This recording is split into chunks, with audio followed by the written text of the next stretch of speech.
शुरू किया जाए? ठीक है। तो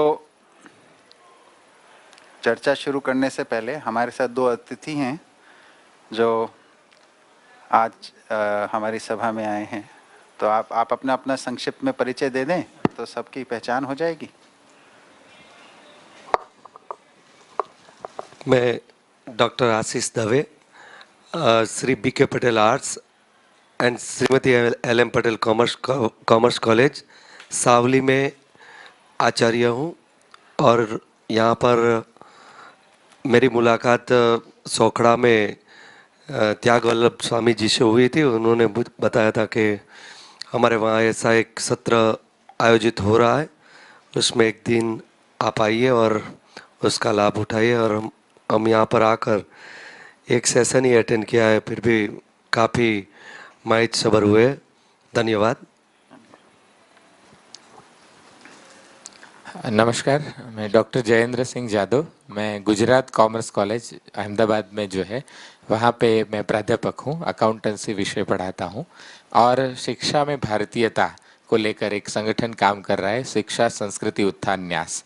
उसका गुजरात प्रांत का दायित्व मैं देखता हूँ और स्वामी जी ने हमें बताया और हम जाए तो आपके ज्ञान से लाभान्वित होने का अवसर मिला। धन्यवाद। भैया आपका भी परिचय छूटा हुआ, वैसे तो आपको सब जानते हैं, फिर भी सभा की एक मर्यादा है। कौन सा परिचय है सर? हाँ जी, कौन सा परिचय? जो आपको यहाँ के लिए उपयुक्त लगे। मेरा नाम पराग है।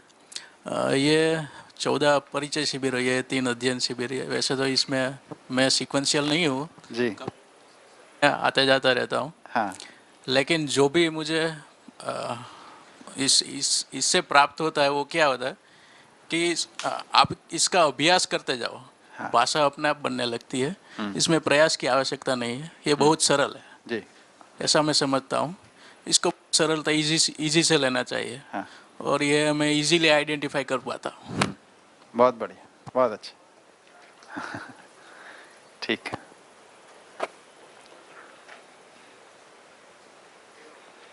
ठीक है।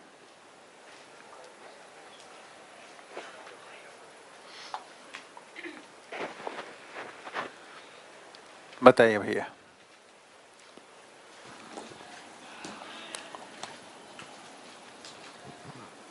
मैं अगर सही समझा तो पहले चेक कर लेता हूँ कि आपने जब अणु का डेफिनेशन दे रहे थे तो जो सबसे छोटा, जब हम ब्रेक करते जाते हैं तो जब सबसे छोटा अंश जो बचता है जिसमें आचरण व्यक्त होता है उसको अणु का हमने परिभाषा अणु, हाँ, और उससे जो अणु जिससे बना है उससे हमने परमाणु कहा जी। तो मुझे प्रश्न ये था कि परमाणु में उसका आचरण रहता है क्या? लोहे का आचरण परमाणु में रहेगा या नहीं रहेगा? हाँ, तो 3 प्रकार की चीजें आपने विज्ञान में भी पढ़ी होंगी, यहाँ पे भी वही सिमिलर बात है कि जिसको हम तात्विक या तत्व कहते हैं, है ना। किसी चीज को मिश्रण कहते हैं और किसी को हम, है ना, रसायन कहते हैं या यहाँ पर अंग्रेजी में कंपाउंड कहते हैं, है ना। तो जो मिश्रण है उनके अंदर अलग अलग करके जब हम नीचे जाएंगे तो या तो आपको कंपाउंड के रूप में अणु मिलेगा या एलिमेंट के रूप में आपको उसी एलिमेंट का अणु मिलेगा। अगर एलिमेंट है तो उसके मॉलिक्यूल में से जो एटम होगा उसकी प्रॉपर्टीज मिलेंगी। अगर कंपाउंड है तो 2 या 2 से अधिक प्रकार के एटम्स मिलके उसको बनाए होंगे, है ना। इस रूप में तो ये तो वो कॉमन बात है उसके साथ। ठीक है, ठीक है इतना, या इसमें क्या जानना चाह रहे हैं आप? ये जानना चाहता था कि सपोज हाइड्रोजन है, हाँ जी, तो मुझे यही है कि अणु और परमाणु में दोनों में मैं अभी ये समझा कि दोनों में व्यक्त होता है आचरण। हाँ, देखिए अणु के रूप में जब आचरण है वो एक प्रकार का है, परमाणु के रूप में जब आचरण है वो अलग प्रकार का है। उस स्तर को समझना पड़ेगा, तभी अणु परमाणु की चर्चा करते हैं फिर अणु में आते हैं।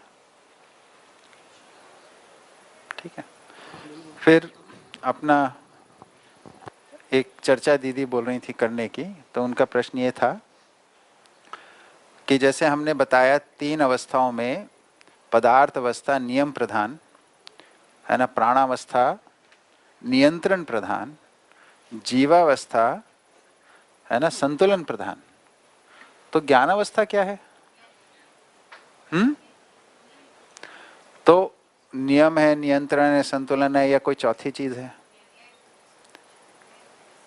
हाँ, तो ज्ञानावस्था की जब बात करते हैं, ज्ञानावस्था में न्याय ही नियम है। ज्ञानावस्था में तीनों हैं, इसको नाम दिया हम लोग 6 डिजिट बोलते हैं, नियम, नियंत्रण, संतुलन, न्याय, धर्म, सत्य। पहले 3 मनुष्यतर प्रकृति के अर्थ में है और बाकी 3 मानव के अर्थ में है ना।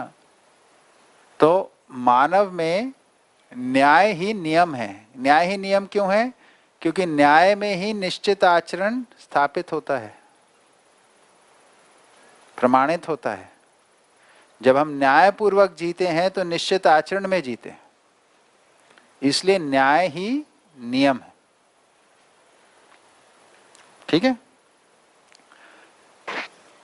अब नियंत्रण की परिभाषा क्या थी? नियम की निरंतरता।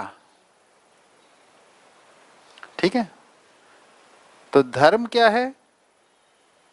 न्याय सर्वसुलभ हो जाए, यही धर्म है। तो शिक्षा का काम करना, व्यवस्था का काम करना, इससे सर्वसुलभता होगी, है ना। तो धर्म की दृष्टि